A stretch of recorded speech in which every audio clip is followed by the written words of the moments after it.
and treasures.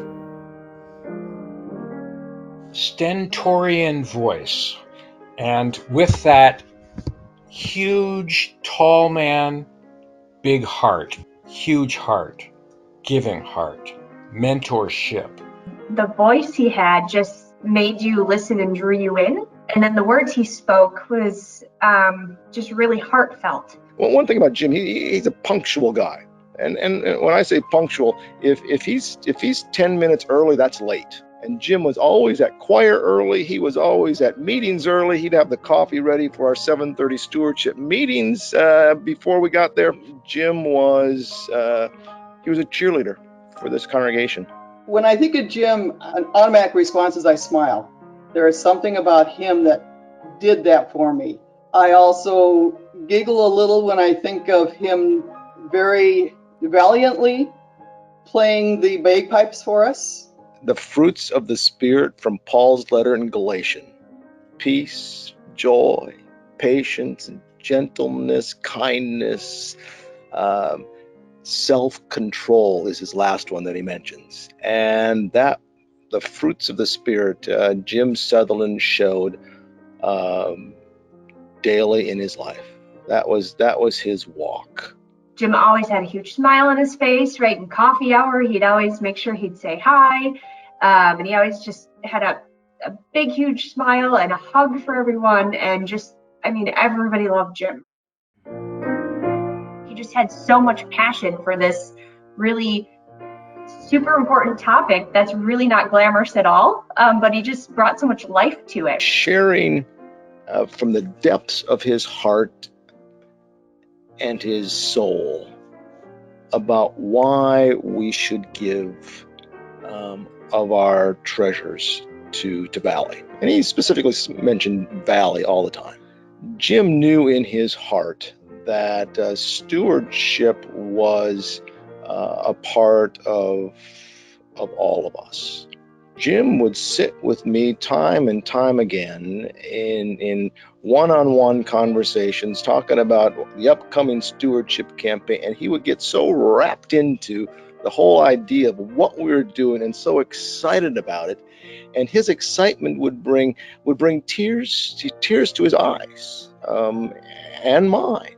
And I remember one time that we were talking about this, and this was one time that he shared with me about his daughter and about his son and about a little bit of who they were. And I just sit there and watched. This was Jim, this sort of father figure to me, if you will, opening up about his family in a personal way that was kind of special. It felt that wasn't the Jim that you usually see at church. He didn't talk about him or your family. He always asked how you were doing. He wanted to know what he could do for you. And it occurred to me afterwards, it's not just unusual because it was an unusual personal story about Jim. It's just that this was the first time he related something about his life because he always asked me about mine. Jim always had the amazing perspective to kind of pull me back down to say it's not about money, it's about time, talent, and treasures. One thing that Jim loved talking about was his three-legged stool. And he'd bring it up time and time again during stewardship season. Jim's three-legged stool, it was all about time and treasures and talent. And if you didn't have one of those, the stool you couldn't sit on it. And so Jim, he was always so, it wasn't just the treasures that he wanted Valley members to give. It was your time, it was your talent, whatever it was, Jim wanted you to use the gifts that God gave to you. If I ever want to think of somebody who wanted to put Valley first, except he also wanted to put all other needs ahead. We're setting up an endowment campaign to ensure that even after him and Phyllis are gone, that they can still support Valley stewardship campaign, and to make a place and a way for others to do that as well. I mean, who thinks about these things, right? Like these are the things that Jim dreamt up, when he's away from church. I consider Jim to be a great friend. I had the very distinct pleasure of being able to play for him when he was in his last days. And he would sit there, and it was something that I could do for him, finally give him a gift in a special way. And I cannot tell you, I think everyone has angels in their life. Jim is one of the angels in my life. Jim shined to all of us. Each and every time we saw him, his gifts were evident. And that I believe that his selflessness was what I most loved. I love Jim. I miss Jim. Kind of impressive to watch how much passion he had and devotion to Valley and its members, right? He was just Valley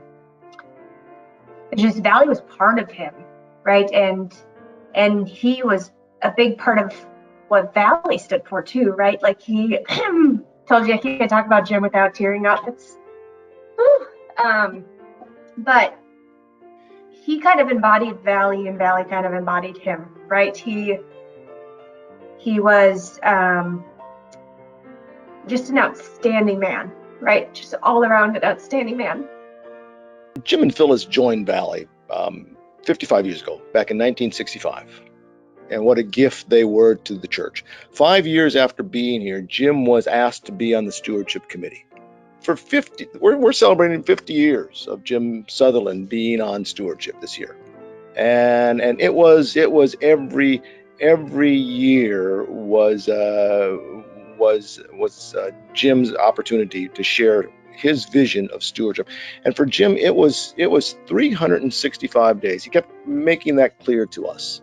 Stewardship is not a season, October and November, when we ask for pledges and get pledges for the next year. Stewardship, we needed to live it daily. We are stewards of God's creation, caring for the world, the earth, caring for others, caring for ourselves. And so Jim looked so holistically at what it meant to be a steward of what God has provided us.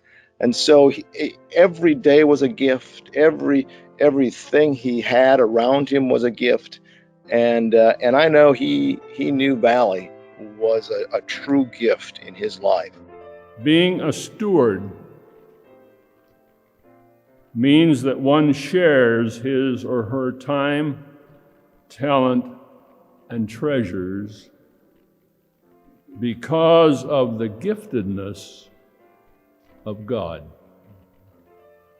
Let me repeat. Being a steward means that one shares his or her time, talent, and treasures because of the giftedness of God.